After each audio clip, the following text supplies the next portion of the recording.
con la candidata de UPyD, Unión Progreso y Democracia, a las Cortes de Aragón, como encabezando la lista como número 1, que es Cristina Andreu. Así que buenas noches, doña Cristina. Buenas noches. Bienvenida, muchas gracias por estar aquí. Muchas gracias. Decimos que UPyD pues, no tiene la posibilidad de tener los altavoces que tienen otras formaciones que están en el arco parlamentario, pero parece ser que ustedes sí que tienen, en fin, confianza y perspectivas de que pueden llegar a entrar dentro de ese arco parlamentario. Sí, estamos convencidos de que podemos entrar en las principales instituciones, así nos lo indican los datos de los que dispone el partido.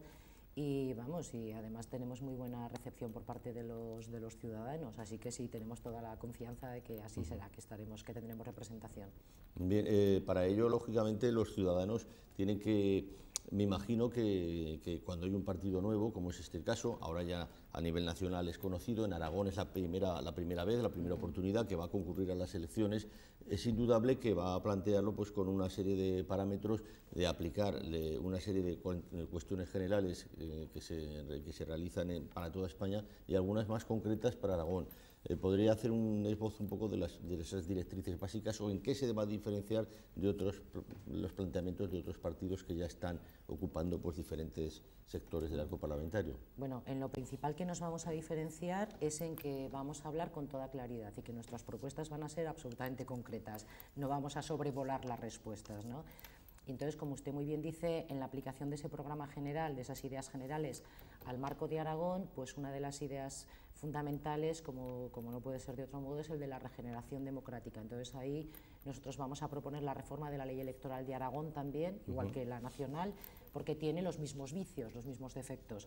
Hay una sobrerepresentación del voto de algunas provincias y en cambio una infrarrepresentación del voto de otras provincias. Por ejemplo, el voto de la provincia de Teruel vale 3 veces más que el voto de un ciudadano de la provincia de Zaragoza. Eso entendemos que es absolutamente inequitativo, ¿no? ¿Eso en su día tuvo algún sentido? ¿Pudiera haber tenido algún sentido? Claro, claro que tiene un sentido el hecho de que tengan que estar de alguna manera representadas, digamos, en este caso las circunscripciones electorales, ¿no? Las provincias. Lo que pasa es que, claro, hay una enorme desproporción. Y eso hace que partidos que tienen muy poco voto ciudadano tengan una sobrerepresentación parlamentaria y, por lo tanto, un poder político mucho más allá del que los ciudadanos realmente le quieren otorgar. Entonces pensamos que hay que aproximar la realidad, digamos, de la representación parlamentaria a lo que es el voto ciudadano, ¿eh? Luego, otra propuesta también en la línea de la regeneración democrática, desde luego, es una ley de transparencia y acceso a la información pública, también de carácter nacional, pero desarrollada aquí en Aragón, y que afecte además también a la publicidad institucional. De la misma manera, la limitación de mandatos, también, de la misma manera que lo proponemos a nivel nacional, pues también aquí en Aragón, y a 2 legislaturas. Y luego, por otro lado, en cuanto a las reformas de carácter de organización del territorio, ahora que se habla mucho, ¿no?, y que todos los partidos nos han copiado el discurso porque es innegable, que es imprescindible reducir las administraciones, reducir el volumen de las administraciones, nosotros no nos vamos a andar con pelos en la lengua, y nosotros lo que proponemos, como usted muy bien ha dicho, por un lado es reorganizar los ayuntamientos, perdón, porque una cosa es el pueblo y otra cosa es la administración. Entonces el pueblo es el pueblo y la gente pues vivirá en su pueblo y tendrá las fiestas al santo de su devoción, pero eso no quita para que la administración tratemos de hacerla más potente y por lo tanto se agrupen ayuntamientos, y eso hará del todo innecesaria las comarcas.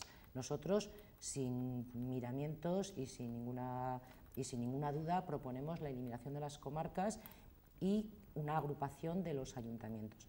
Luego propondremos también la reducción de otros cargos administrativos, por ejemplo, limitar a 2 el número de asesores por departamento, agrupar algunos departamentos, eliminar las viceconsejerías, en fin, que se pueden hacer cosas muy concretas, y nosotros desde luego las plasmaremos en nuestro programa electoral de manera muy concreta, de tal manera que luego no quede duda de si se ha propuesto o no se ha propuesto. Ya.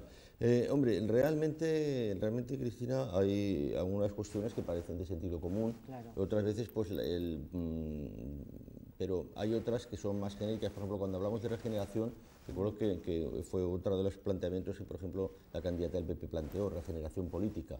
Regeneración se puede interpretar de muchas maneras. ¿Ustedes consideran que van a tener esas propuestas, algunas de ellas, pues digamos, importantes y a lo mejor, no sé, pues un bocadillo al que nadie quiere meter el diente, de momento nadie quiere empezar a comérselo? ¿Van a encontrar determinados apoyos en otras fuerzas políticas para poderlo llevar adelante? Pues mire, le voy a poner el último ejemplo. En la última reforma de la ley electoral, de la LOREG, de la Ley Nacional Electoral, a una iniciativa de UPyD que consistía entró como una mejora técnica, y entonces consistía en que los cargos públicos imputados en delitos de corrupción en primera instancia, es decir, que aunque sean todavía recurribles, pero en primera instancia ya hayan sido por una primera vez condenados, no puedan presentarse a las próximas listas, y eso está aprobado en la nueva ley electoral, en la última reforma, que estará en vigor para las próximas elecciones.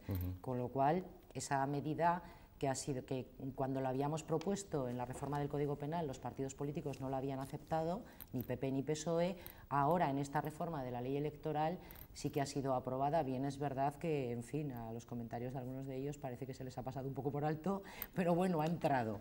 Entonces, por lo menos a una propuesta de UPyD, en las próximas elecciones, cargos públicos que hayan sido imputados por delitos incluso contra la administración pública, es decir, por cohecho, etcétera, pues no podrán presentarse a las siguientes listas.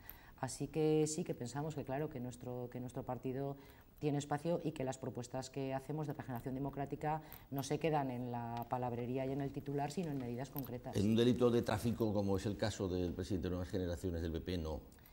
Eso es... No, sería delitos contra la administración del Estado y delitos contra la administración, vamos. Por un delito de tráfico, lógicamente. La iniciativa que hemos propuesto es delitos contra las administraciones públicas, donde entra cohecho, prevaricación, etcétera. En el desarrollo del ejercicio de la función pública, pues se está incurriendo en actuaciones que son reprobables. Me parece muy bien. Hay otra cuestión. Yo creo que en Aragón el Tribunal de Cuentas nos puso negro sobre blanco algunos de los ejercicios. Faltan otros que creo que pueden ser demoledores, los informes que vienen y que se esperan, que posiblemente se conozcan después de las elecciones. Pero yo, cuando leía que ese informe de las subvenciones, estas dadas de manera irregular, según el Tribunal de Cuentas, en una gran amplia mayoría, o sea, creo que de 101 subvenciones había 61 sobre las que había fundadísimas sospechas de irregularidades, es decir, de ser entregadas alegremente a quien quieras, sin control absoluto, porque eso es una forma, bueno, pues de dar a uno y así, y a otro, ¿por qué no? Esto es me parece a mí que es una de las cuestiones de corrupción posible, entre comillas, quiero decir, de favorecedor, que puede ser un germen de corrupción que hay en España en general, y que hay que terminar con él, porque es algo escandaloso. Bueno, pues en la cifra que se daba en un solo ejercicio era de 700 y pico millones, 750 millones, creo, aproximadamente, de euros que se habían dado en esas subvenciones solamente en un gobierno regional como el de Aragón, que es la mitad de la congelación de las pensiones de un año de todos los españoles, para poder conseguir que la señora Merkel nos diga que estamos haciendo los deberes a costa de la gente más pobre de España, en fin, a costa del pequeño empresario, del autónomo, del parado, del funcionario en general, y a costa de no crear empleo. Pero bueno, esto es otro tema. Entonces, la cuestión es que es una cifra abracadabrante, o sea, tremenda. ¿Qué opinión tienen con respecto a la política de subvenciones? Bueno, pues es que las subvenciones directas a las que usted se refiere, las que se dan sin concurrencia competitiva, desde luego las administraciones, y en concreto la DGA además, pero no la única, pero en general las administraciones abusan, como usted muy bien dice, y desde luego es la base de la red clientelar, es una de las bases de la red clientelar. Se fundamentan en la Ley General de Subvenciones, en el artículo 22.c, que las plantea como excepciones, es decir, como una medida urgente que puede adoptar una administración, un gobierno, para subsanar un problema que haya sobrevenido, pues tipo una catástrofe, en fin, algo así. Y en cambio, pues se abusan y se dan, como usted dice, con criterios absolutamente discutibles, pero desde luego sin ninguna concurrencia competitiva. Nosotros en el programa electoral lo que vamos a plantear es eliminar, prohibir las subvenciones directas, salvo casos excepcionales previamente tasados, y siempre informando previamente a las Cortes. Es decir, que no se puedan dar, como se están dando ahora, como usted muy bien dice, sin ningún control y a todo el mundo. Nosotros planteamos que hay que eliminarlas y usarlas para las que son. Quitar todas las subvenciones, todas, absolutamente todas, porque yo es algo que no termino de entender. ¿Por qué vamos a dar subvención a alguien? No, pero escucha, los empresarios que yo conozco al menos y conozco a muchos, ninguno quiere la subvención. Lo que quiere es que se proteja un mismo escenario, unas mismas reglas de juego. No, sí, pero a ver, es que la subvención directa no está planteada para ayudar a la economía, ni mucho menos. La subvención directa está planteada para ayudar a la recuperación en caso, por ejemplo, de catástrofes naturales. Claro. O sea, es para ese tipo de cosas. Es decir, lo que nosotros planteamos es tasar los supuestos a ese tipo de casos que puedan darse para subsanar, pues eso, situaciones sobrevenidas por tipo catástrofes o un incendio inmenso, una pedregada que haya destrozado no sé cuántas naves o no sé qué.